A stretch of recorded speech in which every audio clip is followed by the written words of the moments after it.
Olá, amigos! Vamos aqui continuar então o nosso encontro, o nosso estudo, com a nossa aula número 4, continuando o estudo dos remédios constitucionais. No nosso último encontro, eu caminhei com você até a análise, o estudo do mandado de segurança individual. Vamos agora verificar o mandado de segurança coletivo. E para tanto, eu preciso que você faça aqui um exercício comigo. Vamos transportar para cá tudo aquilo que nós estudamos, tudo aquilo que nós vimos em sede de mandado de segurança individual.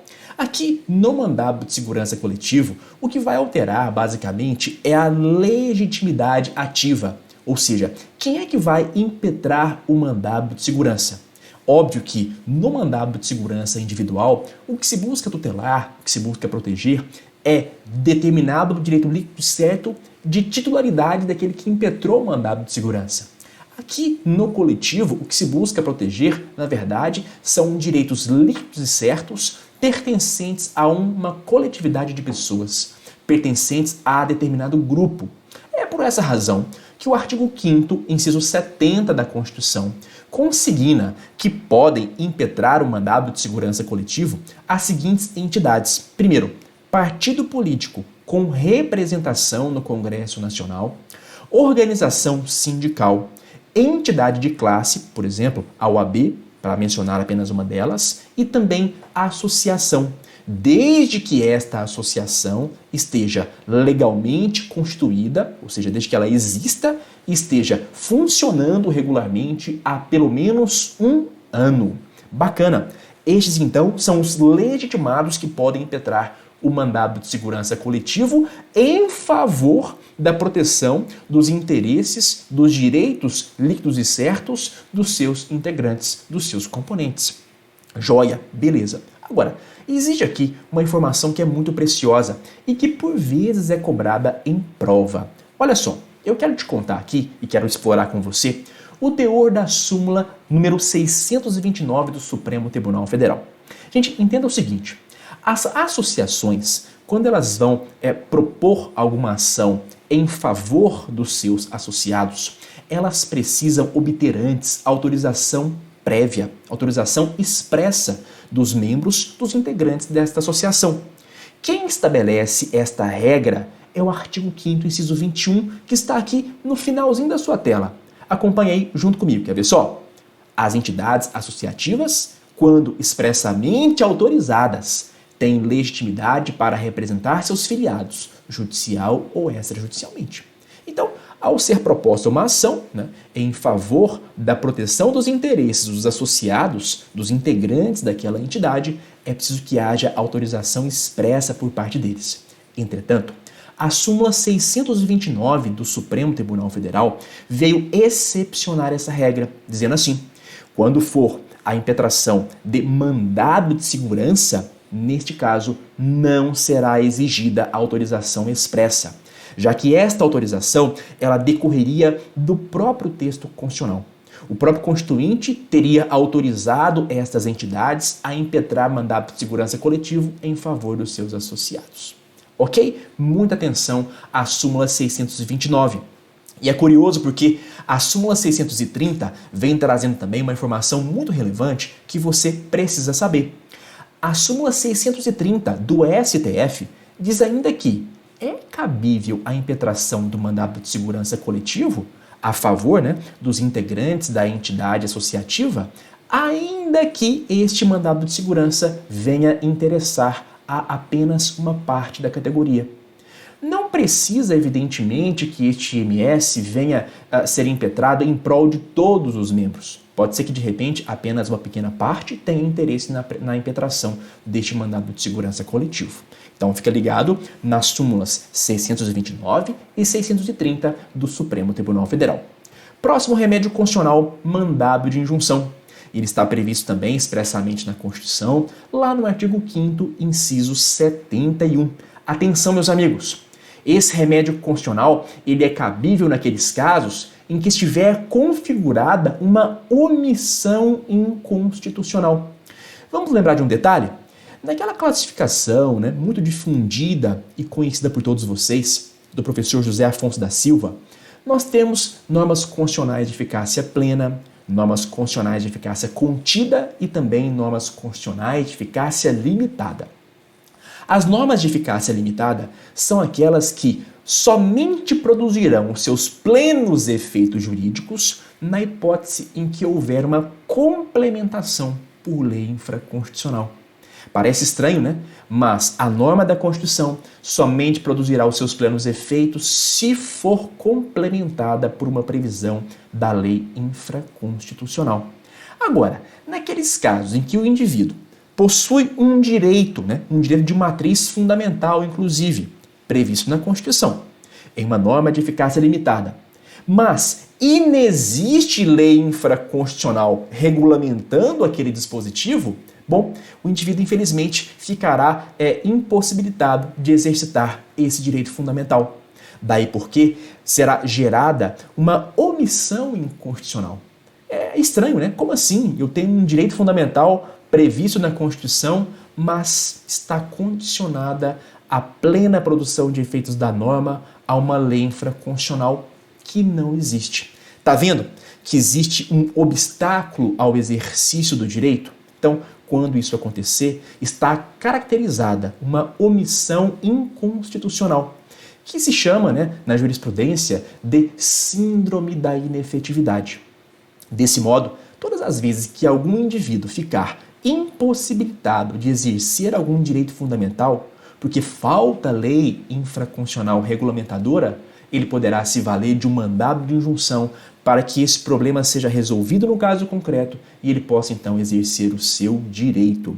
É interessante porque a decisão judicial, até coloquei na parte final aqui da nossa anotação para você, a decisão judicial neste caso, no mandado de injunção, inicialmente vai estabelecer para o órgão omisso, para aquele órgão que deveria ter elaborado a lei e não elaborou, um prazo razoável para que a lei seja criada, para que ela seja produzida.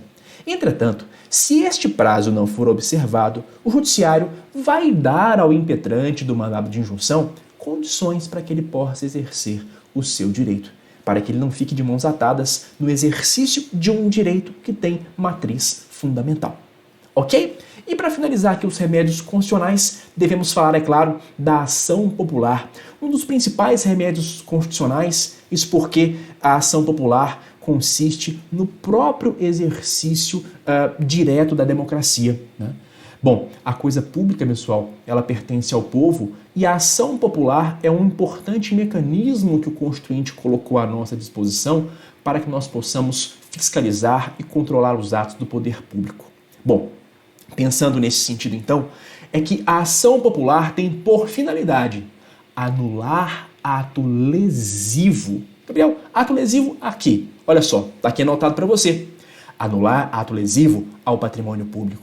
Anular ato lesivo à moralidade administrativa. Anular ato lesivo ao meio ambiente e também ao patrimônio histórico e cultural. Perceba que a proteção, que a ação popular busca reconhecer é uma proteção a direitos de titularidade difusa.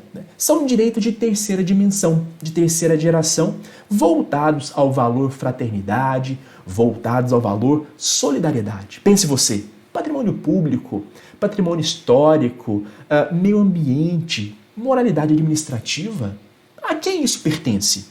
Ao povo de uma forma geral.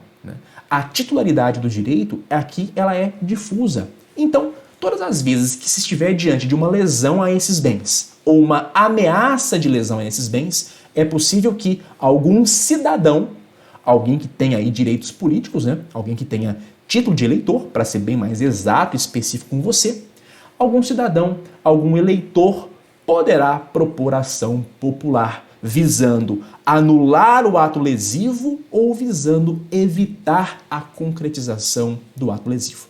A ação popular será movida contra aquela pessoa que praticou o ato lesivo, contra a entidade que sofreu os danos, ao patrimônio público, por exemplo, patrimônio histórico-cultural.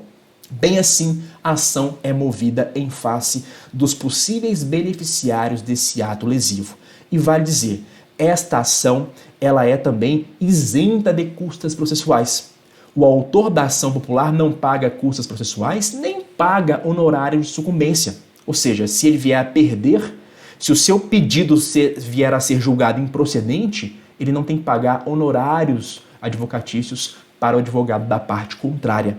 Agora, é evidente que, se ficar comprovado que o autor agiu de má fé, aí sim serão devidas as custas e também os honorários sucumbenciais.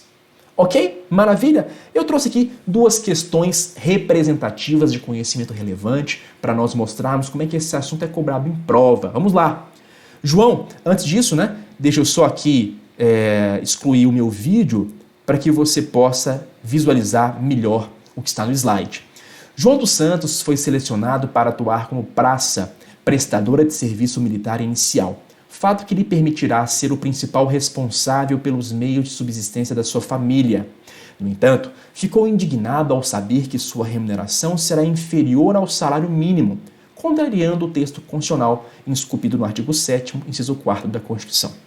Desesperado com a tal situação, João entrou no gabinete do seu comandante e o questionou de forma ríspida e descortês acerca dessa remuneração supostamente inconstitucional, sofrendo em consequência dessa conduta punição administrativo-disciplinar de prisão por 5 dias, nos termos da legislação pertinente.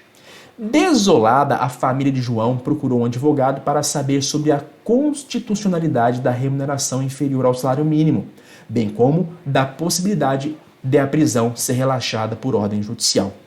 Pessoal, eu já vou direto aqui na alternativa correta para poder aproveitar melhor o nosso tempo e explorar esse conteúdo com você. A resposta correta é a que consta da letra A da questão da OAB. Veja só. A remuneração inferior ao salário mínimo para as praças prestadoras de serviço militar inicial não viola a Constituição de 88, bem como não cabe habeas corpus em relação às punições disciplinares militares, exceto para análise de pressupostos de legalidade, excluída a apreciação de questões referentes ao mérito. Gente, aqui na letra A está justamente aquilo que nós exploramos no começo da aula. Eu disse para vocês o seguinte: não é cabível habeas corpus para atacar punição disciplinar militar. Artigo 142, parágrafo 2º. Somente se admite habeas corpus nesse caso se for para impugnar as questões afetas à legalidade da medida. O mérito da medida da punição disciplinar não pode ser questionado por meio de habeas corpus. Tudo bem? E no que tange a remuneração dos praças ser inferior ao salário mínimo, aqui a questão acabou cobrando de você o teor da súmula vinculante número 6, que permite sim que seja abaixo de um salário mínimo a remuneração dos praças iniciais no serviço militar. Ok? Próxima questão. Alfa, entidade de classe de abrangência regional, legalmente constituída e em funcionamento há pelo menos 1 ano, ingressa perante o Supremo Tribunal Federal com mandado de segurança coletivo para tutelar os interesses jurídicos de seus representados. Considerando a urgência do caso, Alfa não colheu autorização dos seus associados para impetração da medida. Com base na narrativa, assinale a afirmativa correta. Ora, pessoal, a resposta correta, e vamos direto a ela, é a letra D, que vai dizer que Alfa possui legitimidade para impetrar mandado de segurança coletivo em defesa dos interesses jurídicos da totalidade ou mesmo de parte dos seus associados, independentemente de autorização. A letra D é a correta, justamente porque ela materializa o conteúdo das súmulas 629 e 630 do STF.